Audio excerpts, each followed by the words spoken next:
di sini saya akan menjelaskan siklus peredaran darah pada janin. Darah janin dan bahan makanan yang berasal dari ibu akan dialirkan ke plasenta melalui vena umbilicalis, di mana darah akan masuk ke tubuh janin melalui vena umbilicalis yang bercabang dua setelah melewati dinding perut janin. Darah pada vena umbilicalis mengalir sekisaran 500 ml per menit, dan vena umbilicalis memiliki dua cabang, yaitu cabang kecil yang akan menyatu dengan vena porta, di mana vena porta akan mengedarkan darah ke dalam hati, lalu akan diangkut oleh vena hepatica untuk menuju ke vena cava inferior, dan sebagiannya adalah ductus venosus aranti, di mana akan mengalirkan darah langsung ke vena cava inferior tanpa hambatan lagi. Di dalam vena cava inferior terdapat darah campuran dari vena hepatica dan ductus venosus aranti, di mana darah tersebut mengandung darah bersih dan sebagian mengandung darah kotor yang berasal dari bagian bawah tubuh janin.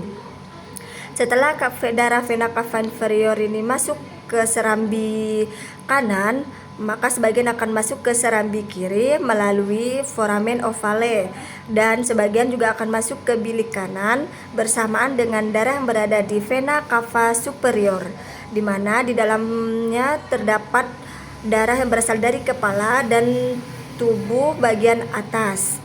Setelah darah terkumpul di bilik kanan, maka akan dialirkan ke arteri pulmonalis, di mana letak arteri pulmonalis ini berhubungan langsung dengan paru-paru, dan dari itu darah sebelum masuk ke paru-paru akan dialirkan ke aorta melalui ductus arteriosus botali, dan sebagian akan dialirkan ke paru-paru. Dikarenakan paru-paru pada janin belum berkembang, maka darah di dalam serambi akan dialirkan melalui vena pulmonalis menuju ke bilik kiri bersamaan dengan darah inferior vena cava inferior, dan kemudian setelah darah berkumpul di bilik kiri maka akan dialirkan ke aorta.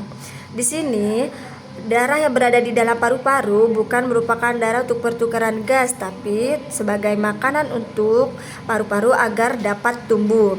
Dan darah yang berada di dalam aorta akan dialirkan ke alat-alat tubuh, dan sebagian akan dialirkan ke arteri hipogastris, di mana arteri hipogastris ini cabang dari iliasa communis, dan untuk sampai darah tersebut untuk sampai ke plasenta akan melewati arteri umbilicalis agar bisa sampai ke plasenta.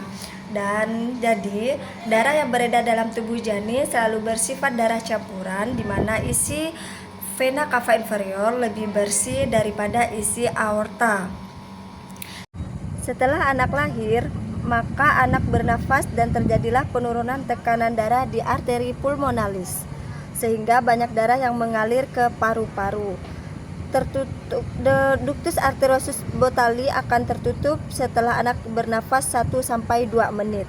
Dengan terguntingnya tali pusat, maka darah dalam vena cava inferior akan berkurang. Dengan demikian, tekanan dalam serambi kanan juga akan berkurang. Namun, sebaliknya tekanan darah dalam serambi kiri akan bertambah karena darah yang datang dari paru-paru terus bertambah. Akibatnya darah dalam paru-paru terus bertambah akan mengakibatkan penutupan pada foramen ovale.